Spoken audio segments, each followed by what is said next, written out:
Habis itu cerai, suami menikah. Saya lihat suami menikah dikirimin foto, saya nangis tuh mas. Rasanya ya Allah, melayang semua lah. Habis itu suami menikah, saya belum menikah waktu itu. Habis itu saya tahun 2015 saya menikah. Saya ke Hongkong lagi, cuma 2 minggu saja, saya cerai. Habis itu saya tahun 2018 saya nikah. Saya ke Hongkong lagi, saya cerai lagi. Suami nggak mau sih, soalnya apa ya, nggak kuat sama orang tuaku gitu. Orang tuaku tuh ya orangnya tuh susah.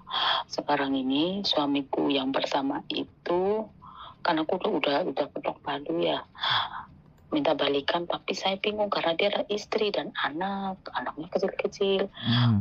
Tapi saya kok kasihan, saya menghilangkan rasa cinta, aku susah banget, ada apa ya? Kadang-kadang saya berdoa, saya juga menangis, ada apa ya? Saya sekarang kok tumbuh rasa cinta sama suamiku gitu. Saya sama suamiku selisih 8 tahun, lebih tuaan aku gitu mas.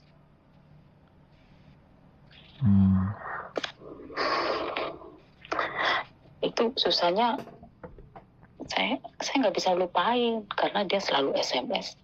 Waktu itu saya sudah lupa gara-gara saya tuh kasihannya tuh istrinya tuh sering mukul, sering ini, jadi saya tuh kasihan gitu. Terus saya tuh kok saya punya suami kok sengsara, ada apa ya, aku bilang gitu ya. Itu gimana ya cara menghilangkannya ya mas ya? Sekarang pertanyaannya adalah, Samen mau mempertimbangkan mempertimbangkan dia lagi atau udah mau ditinggalkan?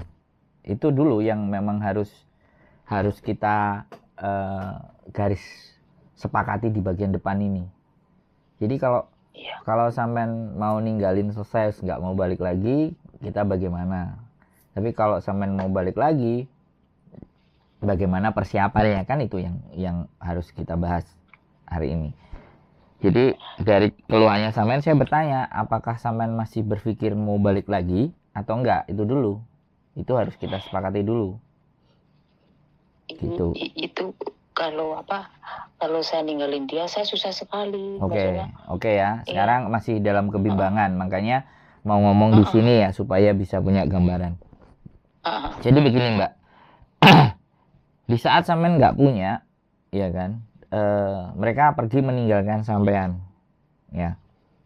Terus di saat Samen sudah berjuang dan sedemikian rupa, dengan sederhana dan simpelnya mereka, kita ngajak balikan lagi dan SMS terus. Ini kalau saya boleh bilang ya, kalau saya boleh ngomong, ini namanya oportunis. Oportunis itu dia hanya datang di saat sesuatu itu menguntungkan buat dia, dan dia pergi di saat sesuatu itu tidak ada untungnya buat dia. Itu yang disebut sebagai oportunis gitu. Nah, jadi kenapa perempuan selalu lemah? Karena sekali lagi perempuan butuh figur laki-laki. Nah, kebetulan yang masuk ini adalah orang yang pernah singgah. Jadi lebih mudah sekali. Sekali dia pernah menyakiti sekali dan kita balik lagi, menyakiti 2 kali, 3 kali, 4 kali itu udah nggak pakai mikir. Bisa dipahami nggak? Iya, saya bisa paham. Jadi ketika Anda tersakiti 1 kali, Anda memaafkan. Tersakiti 2 kali, Anda memaafkan.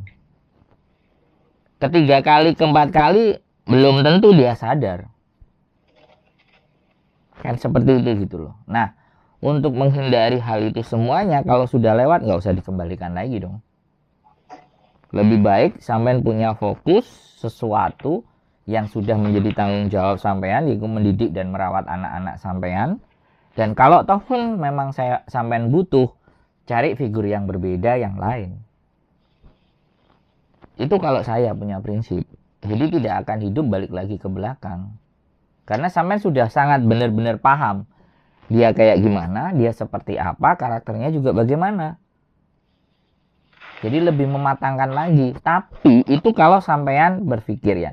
Tapi kalau sampean berpikir mau balik lagi, sampean harus persiapkan juga ketika dia mau menyakiti sampean lagi atau meninggalkan sampean lagi.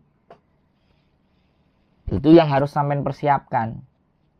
Jadi saya di sini tidak menyuruh sampean meninggalkan atau menyuruh sampean balik, tapi memberikan pemahaman dan bentuk pertimbangan ketika balik akan terjadi seperti apa, ketika lanjut akan seperti apa.